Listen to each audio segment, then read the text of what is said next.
Friends, welcome to நவே பிரதானம். இன்னைக்கு என்ன பண்ண போறோம்னா மஷ்ரூம் ஆம்லெட் செய்ய போறோம். அது எப்படி செய்யுதுன்னு பார்க்க முன்னாடி நீங்க இந்த சேனலை சப்ஸ்கிரைப் பண்ணலன்னா மறக்காம சப்ஸ்கிரைப் பண்ணிட்டு ஆல் செலக்ட் பண்ணி பெல் பட்டனை கிளிக் பண்ணுங்க. அதோட இந்த வீடியோ உங்களுக்கு பிடிச்சிருந்தா லைக் பண்ணுங்க, ஷேர் பண்ணுங்க, உங்க ஃபீட்பேக்ஸை கமெண்ட்ல சென்ட் பண்ணுங்க. நீங்க கொடுக்குற ஒவ்வொரு லைக் தான் அடுத்தடுத்த வீடியோ போடுறதுக்கு எங்களுக்கு மோட்டிவேஷன் ஆகுது. வாங்க கிச்சனுக்கு போகலாம்.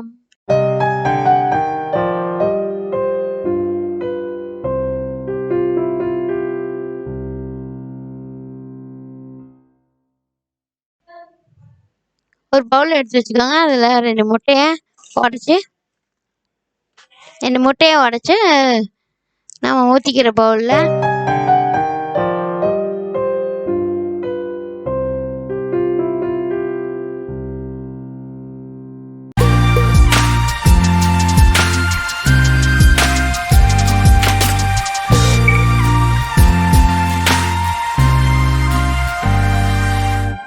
விஸ்க் வச்சு நல்லா மிக்ஸ் பண்ணுறோம். நல்லா அடித்து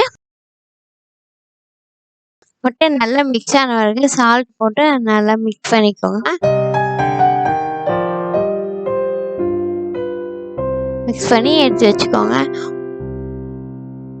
ஒரு வாணலி அடுப்பில் வச்சு நல்லா எண்ணெய் ஊற்றி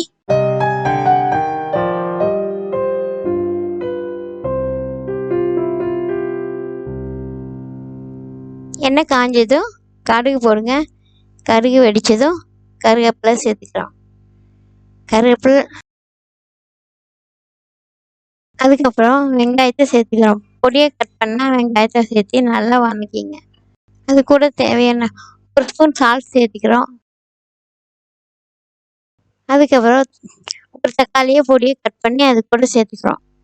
தக்காளி நல்லா வதங்கினதுக்கப்புறம் நம்ம கட் பண்ணி வச்சுருக்க காளான்களை சேர்த்துக்கலாம்.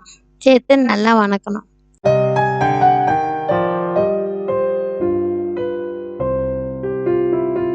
காளான் நல்லா வதங்கினதுக்கப்புறம் அதில் 1/2 ஸ்பூன் மிளகாய்த்தூள் போட்டுருக்கேன். 1/2 ஸ்பூன் மஞ்சத்தூள் சேர்த்து நல்லா வதக்கணும்.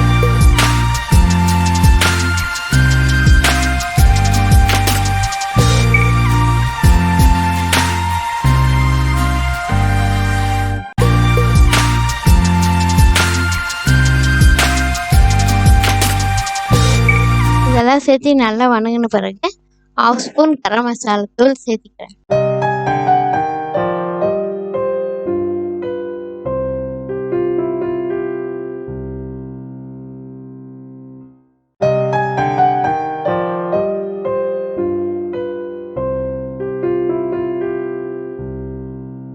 இப்போ எல்லாமே சேர்த்து நல்லா வதக்கிட்டு இப்போ எல்லாத்தையும் வதக்கிட்டு கொஞ்சம் காளான் வேகிறதுக்கு தண்ணி கொஞ்சம் டைம் ஆகும். அதனால் கொஞ்சம் தண்ணி தெளித்து கொஞ்சமாக 1/4 டம்ளர் தண்ணி தெளித்து ஒரு மூடி போட்டு மூடி வச்சுருங்க. அடுப்பை சிம்மில் வச்சுருங்க. 2 மினிட்ஸில் காளான் வெந்துடும். நல்லா வதக்கி ட்ரையாக இருக்கணும் இந்த மாதிரி. இப்போ வதக்கியாச்சு. இப்போ 2 மினிட்ஸ் ஆகிடுச்சு. ஓப்பன் பண்ணுறேன். பாருங்கள், காளான் ரெடி ஆயிடுச்சு.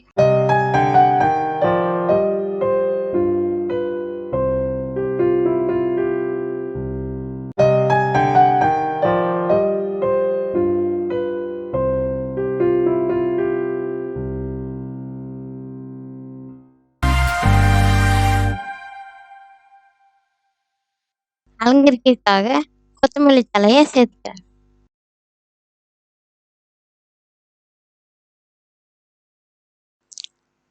இதையே அடுப்புலேருந்து இறக்கி வச்சிடலாம்.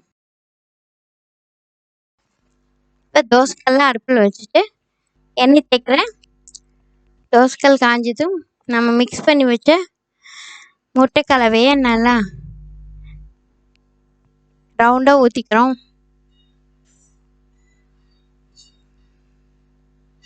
நம்ம வதக்கி வச்சுக்க மஷ்ரூம்ஸ் எல்லாம் எடுத்து ஒன்று ஒன்று அது மேலே வச்சு அதை ஸ்ப்ரெட் பண்ணணும். அது மேலே நான் செய்கிற மாதிரி பண்ணுங்க. செய்கிற மாதிரியே ஸ்ப்ரெட் பண்ணி விடணும். ஒன்று ஒன்று தனித்தனியாக எடுத்து வச்சு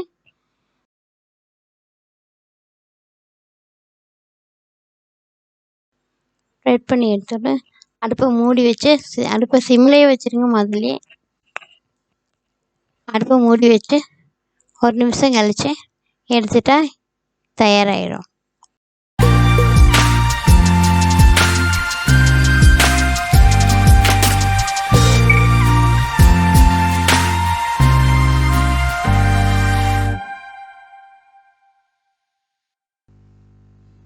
இப்போ மஷ்ரூம் ஆம்லெட் ரெடி ஆயிடுச்சு.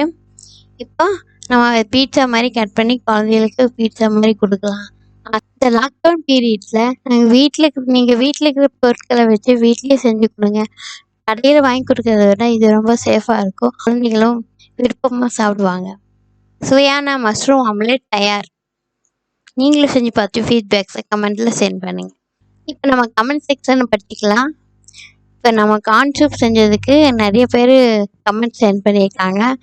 ஹீரோஸ் ஆஃப் கார்ட்டூன்ஸுங்கிறவங்க சூப்பராக சச் ஒண்டர்ஃபுல் டிஷ்ஷுன்னு அனுப்பியிருக்காங்க. ரொம்ப தேங்க்ஸு.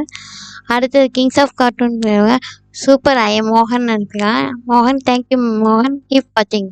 இந்த வீடியோ நீங்களும் பார்க்கலன்னா மறக்காமல் இந்த வீடியோ பார்த்துட்டு எப்படி ஃபீட்பேக்ஸை கமெண்ட்டில் சென்ட் பண்ணுங்கள்.